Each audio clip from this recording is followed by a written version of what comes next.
In this video, I'll be talking about how to answer an exam question on Sheila from An Inspector Calls.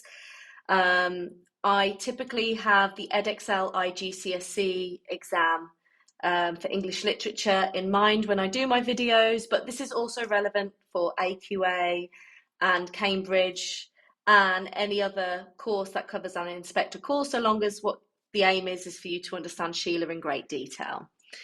So first off, if you get a question on Sheila, you should know all these key things. These are kind of the basics when it comes to Sheila before we kind of dig a bit deeper. She is the daughter of Mr. and Mrs. Burling. She's engaged to Gerald Croft. He is her social superior. And she has suspicions over his absence last summer. She realizes that she got Eva Smith fired from her job at Millwall's clothing store. So that's why the inspector is interested in speaking with her. And she eventually does learn that Gerald did have an affair with Eva Smith that summer, and therefore she calls off the engagement. And by the end of the play, not even by the end of the play, pretty early on in the play, to be fair to her, she feels deep remorse immediately, actually, for the part she played in leading Eva Smith to commit suicide. And she's absolutely terrified by the end of the play by her parents' unapologetic attitude. So she's really a representative of the younger generation in this play, and she's a symbol, if you like, of their capacity to create social change. So you might argue that J.B. Priestley really used Sheila as a character to display to the audience, look what's capable if you open your eyes, if you open your mind and you allow yourself to be enlightened to a different way of thinking and a different way of seeing the world. I talk about this in every video, so if you've seen my previous videos, you can skip this bit, but just a reminder, you will want to keep linking to J.B. Priestley and what he was trying to achieve through this play. He was a socialist, so there is a very strong socialist message in this play, and the ultimate aim is to undermine capitalism and that class structure that's created within that economic system, and to promote a new way of organising society through socialism. And overall, this is a morality play with elements of melodrama. And we certainly see that with Sheila. She's definitely a moral character. Now, for Edexcel IGCSE, you do not really have to talk about context in great deal. It's not on the mark scheme, so it's not going to affect you greatly, but sometimes just linking to context slightly can really help your analysis in thinking about who J.B. Priestley is writing for. The audience at the time were in 1945. That's when the play was first kind of released.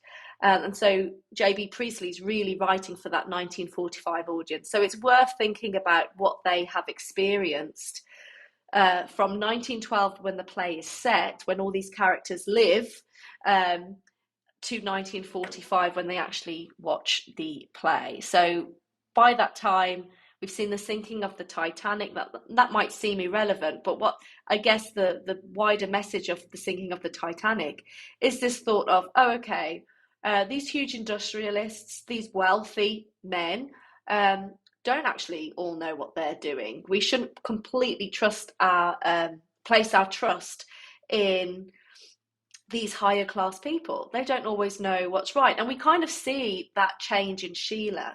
She doesn't, by the end of it, she certainly is not looking up to her parents thinking they know the right way to live, and they're not an example to follow. The audience have gone through World War I and World War II. So what they've also seen is the poorest people in society putting their lives at risk to save their country. And so there's this real shift in, we sacrificed a lot, so we need better treatment. We need better treatment just in life day to day. We need better treatment in our workplaces. And women, had to take on stereotypical male jobs. And you might argue that really helped push forward the suffragette movement. Within this time, we've seen women get the vote. And so there's a real kind of change in the way gender roles are viewed as well. Sheila's really important for that, because we're going to see how she kind of starts to not conform to those typical gender roles of what would have been expected of her as a daughter and as a future wife. They're about to go into an economic slump. So these people on stage, the Burlings and the Crofts, who feel so comfortable, so happy with life, that's all going to change for them as well. Um, so it's just useful to know, but we don't have to go into great detail. For the Edexcel IGCSE exam, you do need to include 3 elements to your analysis. You must comment on language, form, and structure. You do not have to comment on them equally, but they do all need to be present. So what I have done is use this colour code throughout so you understand when my analysis is talking about language, form, or structure. So let's get started. I think it's really important to start with how we initially see Sheila. We don't have the best impression of her at the beginning. She seems quite immature, right? She refers to her mum as mummy. I think we also see her call Mr. Burling daddy as well. She's kind of nitpicking with Eric. They're kind of bickering like little children. Don't be an ass, Eric. So we've got this real kind of juvenile language from her and juvenile interactions displayed by her at the beginning that present as quite childish and definitely very foolish. She's the antithesis of Eva Smith in that way. Okay, they're around the same age, but Eva Smith just obviously we don't meet her face to face on the stage, but we hear so much about her and her experiences, and her experiences have been very adult and very serious, right? She's held numerous jobs. She led a protest. She's navigated various and complicated relationships. She's pregnant. Okay, all of this she's had to go through as well without any family support. So she just seems incredibly adult in contrast to Sheila. So Sheila, it's just kind of helping to emphasize how sheltered Sheila is as well, and the privileged life that she has led in comparison. But you could argue it's not really her fault in some respects that she's so immature, because you have to think about the way she's been raised. Okay, look at how she's referred to as dear and child by her mother. Her mother's using these infantilizing language. So the audience can deduce that Sheila's been denied the opportunity to mature appropriately for her age. And actually, with the inspector coming on stage, he's going to offer her an opportunity to mature very quickly. And in fact, that's what we see.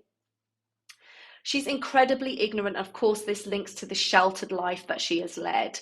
At the beginning of the play, the stage directions describe her as very pleased with life and rather excited.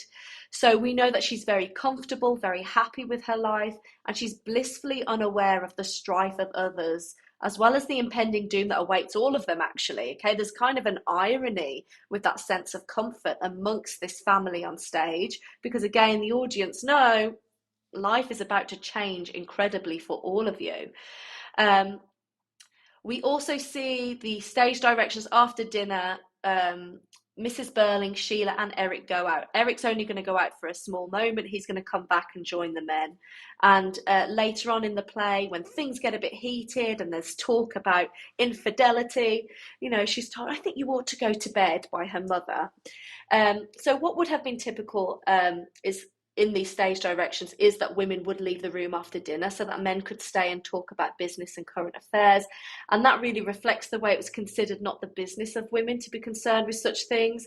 And it partially explains why she seems so unworldly at the beginning of the play. I haven't really commented in my notes there about I think you ought to go to bed, but just noticing when things get a bit complicated and she's about to learn kind of the harsh reality of who Gerald is and the type of man she's about to marry. Her family are basically saying it's better you just don't listen to this and you remain ignorant. So again, that tells you a lot about the expectations of women, that it's better if you're just blissfully unaware. This is too much for you. You're too emotional to handle this. You go to bed, right? So again, she's infantilized by her parents and sheltered considerably. Also think about when she does try and voice opinions, right? She's told to be quiet by her mother, and Mr. Burling says, what she says is nonsense. So they're very dismissive of her when she does try to voice her opinion. So what that does tell us and explains is why she is so ignorant. Why is she so unenlightened? Because she's grown up in a household that has not encouraged her to speak up or to exercise any kind of critical thinking. And we see this kind of play out when she hears about Eva Smith's death. She does respond emotionally, she's rather distressed, but she says, I've been so happy tonight. Oh, I wish you hadn't told me. So her immediate reaction is really very selfish. She uses the first person pronoun I to reflect that she's really just focused on her and how this news affects her rather than her concern for Eva Smith. And that regretful tone is not regret for Eva Smith, oh, how terrible for her, I wish that had happened to her. It's about how uncomfortable this truth is to her. Okay, so we realize that she really kind of seeks comfort in ignorance because she's been so used to being sheltered all her life. She'd much rather not know and be happy than know the truth and be sad at this point in the play.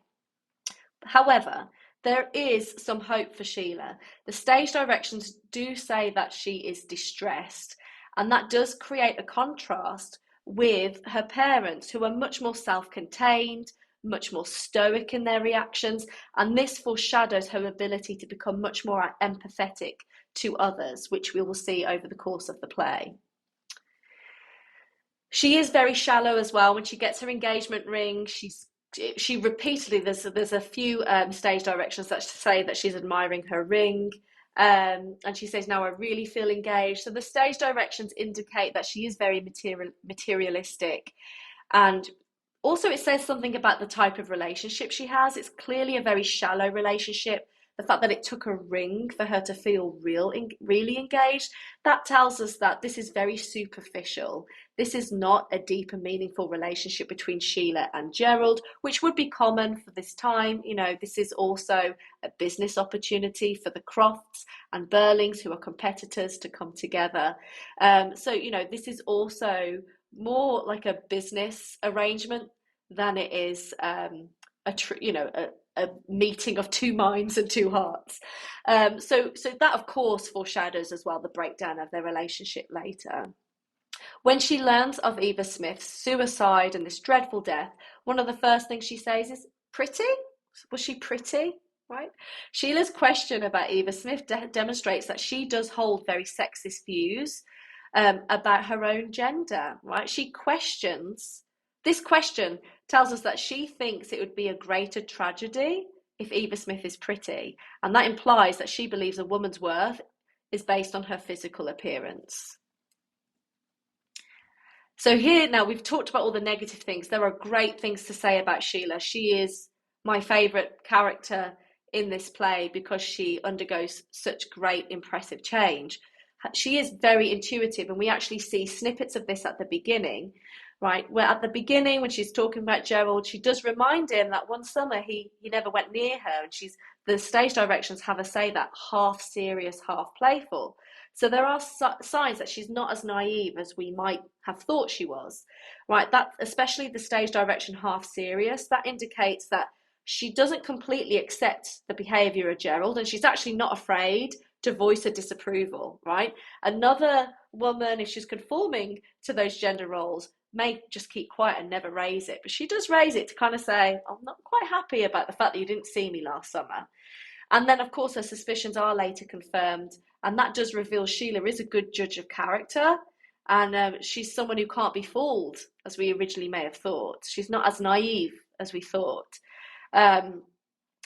And then she clocks on to the fact that something must have happened between Gerald and Eva Smith before anything is verbally aired, right? And she goes to him and says, how did you come to know this girl, Eva Smith?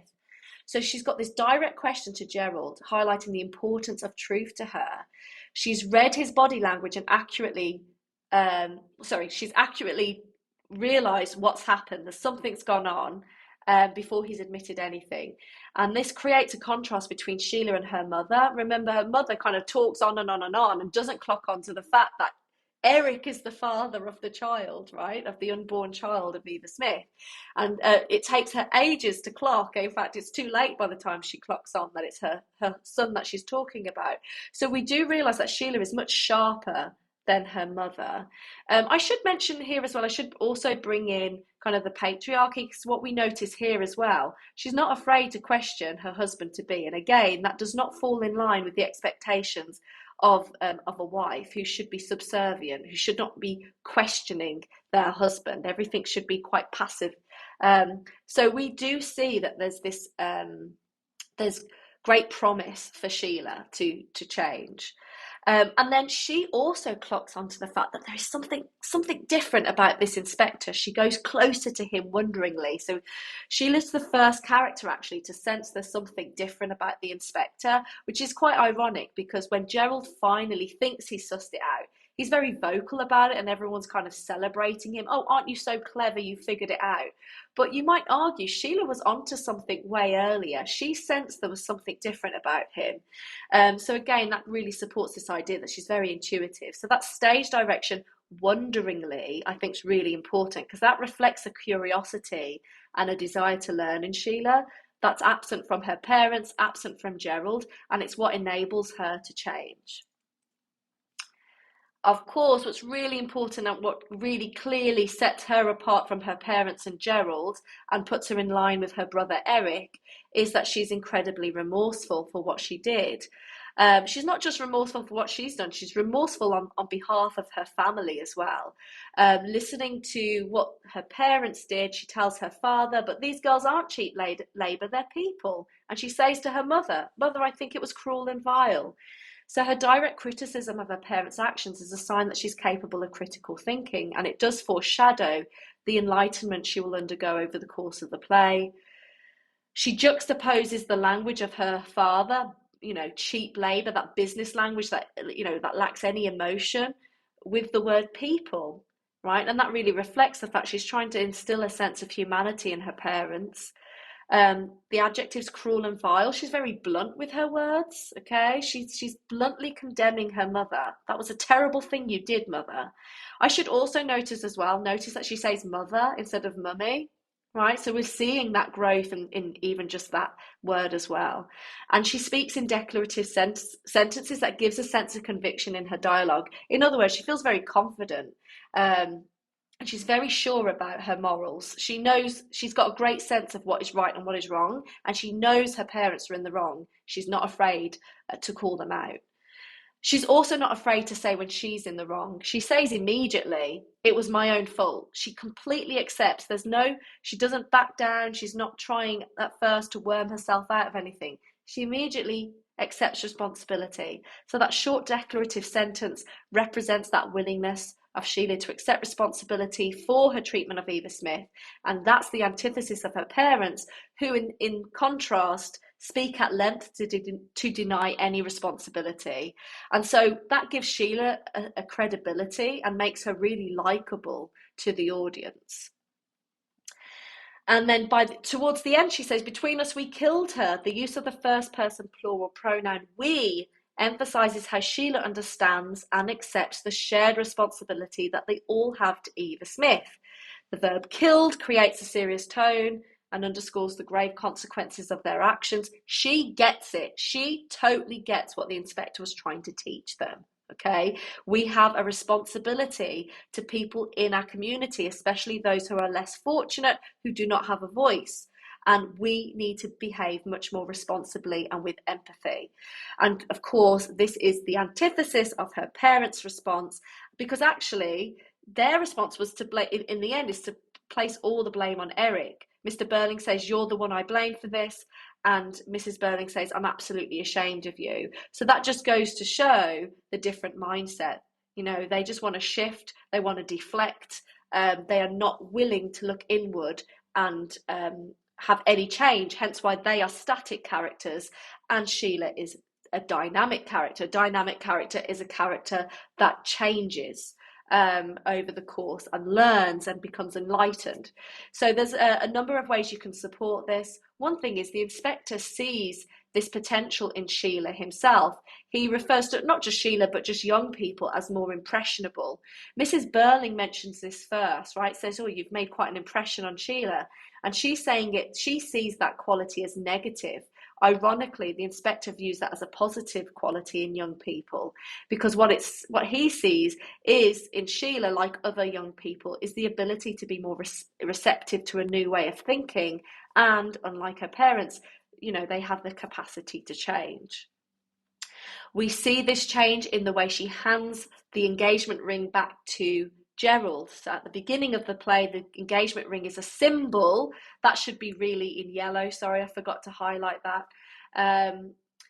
a symbol of male control over women. She is concerned with pleasing Gerald at the beginning. Remember, she says, "Is it the one you wanted me to have?" Right? She wants him to like the ring, no matter what she thinks, right? So at the beginning, she's conforming to the stereotypical wife, right? What's expected of her, to be subservient. The man's feelings, the man's needs are much more important than mine. I'm here just to kind of service him. But by returning that ring after Gerald's affair is revealed, it symbolises that she's rejecting the patriarchy. She will not be married to a man who's unfaithful, and she acknowledges that she deserves better. And then I think what's really important is looking at the stage directions, or kind of the behaviour of Sheila over the course of the play. And repeatedly, she's referred to as acting like hysterically or wildly. And so this is important because this is really a kind of a trope that characterised women as irrational and emotionally unstable, right? Women were kind of seen as unable to control their emotions. Their thoughts and feelings shouldn't be taken as seriously because they just can't control themselves. And it's argued that this stereotype was really used to oppress women and to undermine their thoughts and feelings. So rather than becoming more subdued when, you know, she's been told, calm down, you're being hysterical, you're being silly, she actually becomes increasingly animated. So if you look at those stage directions, towards the end, she's still acting wildly, okay? She's still shouting at her parents, she's cutting them off. And so it's great to see that she doesn't kind of curl up into a shell, which would have kind of been expected of her. In fact, what she does is she rejects that traditional female role. Instead, she's unapologetically disgusted by her parents' attitude. She will not back down. She will have her voice heard. And she does not care if her parents disapprove of her or not. And she couldn't care less what Gerald thinks of her. So by the end, it's really exciting to see Sheila kind of come out of her shell and seem like a completely different character. So I think the overall message from JB Priestley, thinking about, remember, your conclusion, please don't do the thing of just repeating what you've put in your topic sentence for every paragraph. Really think about what's the bigger message, okay? And what JB Priestley was trying to say through Sheila is that, one, hope lies with the younger generation. Yes, they are more impressionable. And what I mean by that is they're receptive to change. They're open-minded. They know that they don't know everything. They're willing to learn. I think he was also trying to tell the audience, you must be willing to reject societal norms and values to affect change. And that's not easy. It might mean going against your family, your class system, but you need to reject all the things that you're used to really see a new and exciting society. And of course, he's really talking about a society that's kind of led by socialist ideals. And, you know, we see this especially through Sheila. We must all acknowledge our mutual responsibility to each other. He wanted to enforce this idea. We are not individuals. We live in a society. We are a community, and we should have empathy and compassion for others. And we all share that responsibility, as Sheila reiterates to her parents. Okay, that's everything. I hope that was helpful. Please feel free to leave comments and giving your own ideas. Of course, there are so many different quotations you can use. I couldn't possibly use them all, but hopefully that was helpful. And you are always more than welcome to reach out to me at mrsrumsey@mrsrumsey.com.